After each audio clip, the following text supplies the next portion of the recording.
So how exactly do you go about selling your house without a real estate agent, especially in Sarasota and the surrounding areas? What's going on, everyone? My name is Noah Ward, and in today's video we are going to be breaking down the exact steps and everything you really need to know when it comes to selling your home by owner. We are going to be talking about three major things. We're going to be talking about one, all the steps required or needed to actually go about making a successful sale of your home. And then number two, we are going to be talking about and breaking down all the liabilities that go along with selling your home by yourself, such as all the required documents, some contingencies, and also some important dates that you really need to keep in mind when you actually go under contract. And then number three, if you stick around to the end, I will be actually sharing with you some major things that you really need to watch out for when you are selling your home by owner, because there's some things that can be very dangerous if you do it all on your own, and I just want to share with you some of those stories as well. So without further ado, let's jump in and let's actually show you how to sell your home by owner.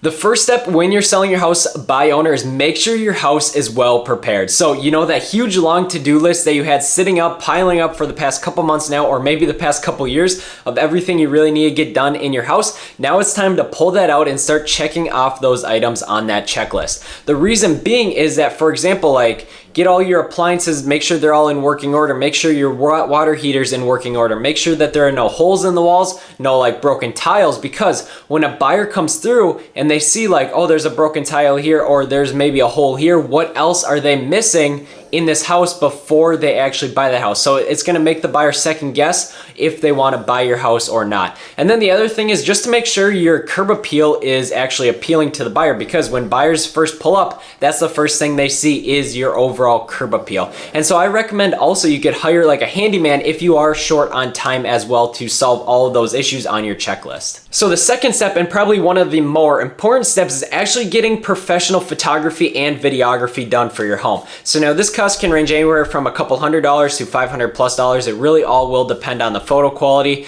and also the number of pictures that are done. But this is highly recommended because over 90% of home buyers actually look at the home first online before they actually go see it in person. So if they first get a bad impression of, for example, they see you taking a picture of your bathroom and see you in the mirror with your iPhone taking a picture and it just really looks amateur, does not look professional, so that will probably get you a lower dollar amount compared to if you want to do professional photography. That will drive up the price of your house significantly so that you get top dollar for your home. Then the other thing I really want to emphasize is the video aspect of things, because we are in a destination spot, Sarasota. People are moving from all across the country, including the East Coast, the West Coast, and the Midwest. People are all flying down here to get away from the cold. So that means they're actually a couple thousand miles away from this location. So they're not actually able to go and walk the property to actually see what it looks like from the outside or what the surrounding area looks like, right? So the best thing to do, especially for your marketing, and this is what I do for listings, is that I will actually go in, do an entire property tour of me actually personally going in and showcasing what special features the house has and why that house is so special. Then not only that, we go to the outside of the property and do a surrounding area video. So that way we actually showcase what it is actually like not only to live inside the home, but that surrounding area. So that is another tip to do if you are looking to make your home or sell your home by owner, is make sure you get proper video done and make sure that you're actually in the video and showcasing what it is actually like to live in the area, because people actually really interact and connect with other people in videos. The third step in selling your home by owner is getting all of your legal documents in proper working order. So if you're not using a licensed real estate agent to navigate all those legal documents for you, I highly recommend that you reach out to a real estate attorney to make sure that you have all of your required documents, and so that you can actually have a successful sale of your home. However, if you do not have a real estate attorney, there are some major documents, but there are also additional ones that you really have to keep into consideration, such as like the copy of the purchase agreement and or any of the addendums that go along with it, your closing statement, a signed deed, the bill of the sale, the affidavit of title, and any agreement related to property taxes. And then also, especially since we're in Sarasota, you have all these HOA documents you need, you have inspection reports, and then you also have surveys to also keep in mind. But overall, I highly recommend that if you do not use a real estate agent, that you also hire a real estate attorney to make sure you have all of your documents in proper working order. So the fourth step is actually familiarize yourself with the buyer's contingency periods and the requirements, especially in the areas regarding the loans, the appraisal, and the actual physical inspection in itself. Because if you miss one of those important dates, the buyer actually will have the right to back out of the contract, and then the whole entire deal falls through. And then you have to go through and start the process all over again of actually going to find an actual buyer. So another thing also that I would recommend is also to actually hire and get an inspector to come out before you list the property and actually inspect the property to make sure it's all in proper working order and that there are no surprises when it actually comes time for the buyer to actually hire an inspector to check them out for themselves, because that can not only delay the closing of your home, but that can also result in the whole entire deal falling through and you have to start all the way back over.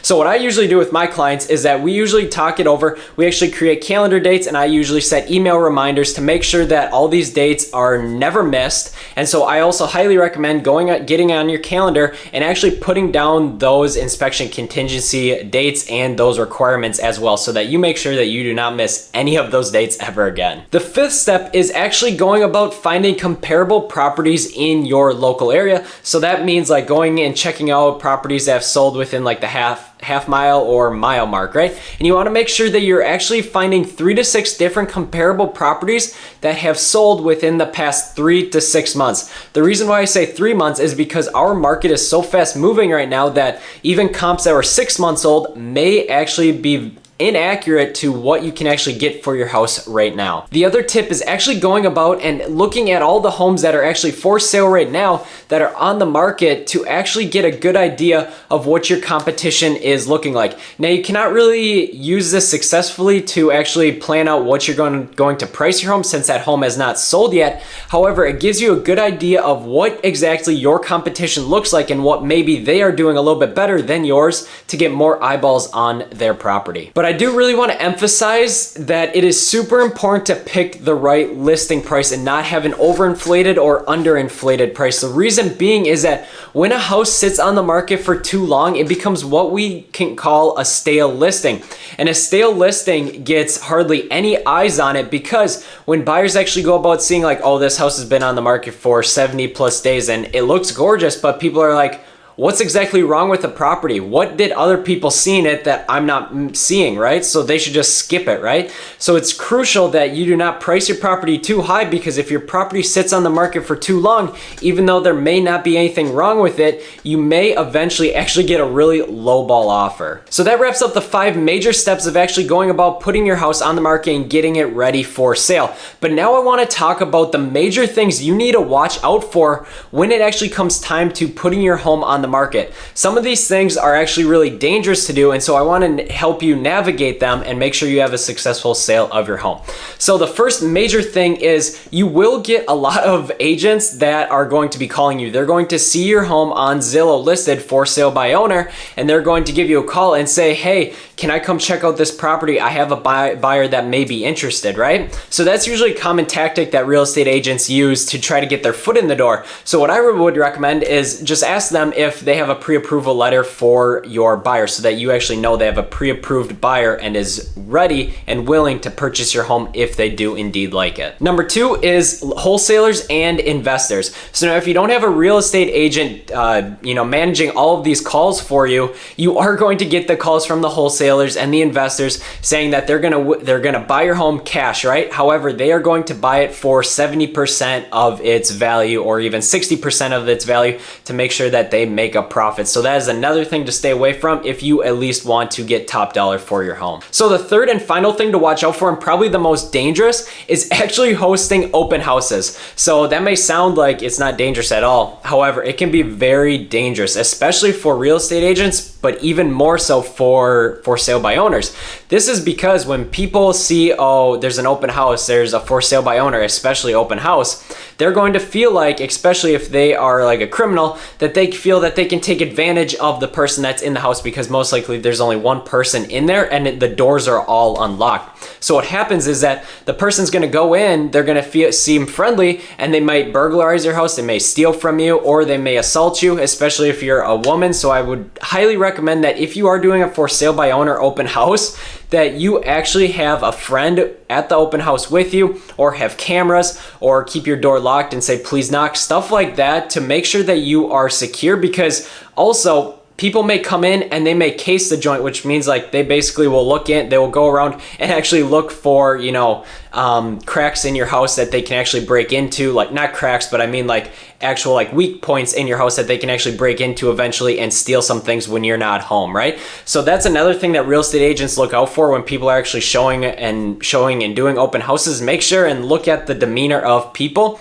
and make sure they're not actually just walking around looking for weaknesses in the home to where they can actually eventually break into or unlock a door that they can come back later to that night and actually steal from you. So that wraps up today's video about the major steps of actually going about and selling your home without a licensed real estate agent. Now, there's a lot of things to really navigate, a lot of liabilities, legalities to navigate. So if you guys have any questions as to what are your next steps to sell by owner, and just any basic real estate questions, I'd be more than happy to answer those for you. My contact information is down below. You can reach out to me anytime. I'm more than happy to help. But once again, I really want to emphasize the whole part of, especially for sale by owners that are women, make sure that you are just safe in the entire process as well, because there's a lot of bad things that have happened to people out there, and I just want to make sure you guys are all well aware of that. But if you guys have any other questions, comments, put them in the comments section down below. I also respond to every single person that comments in all of my videos. But until next time, I hope to see you guys all on my next video.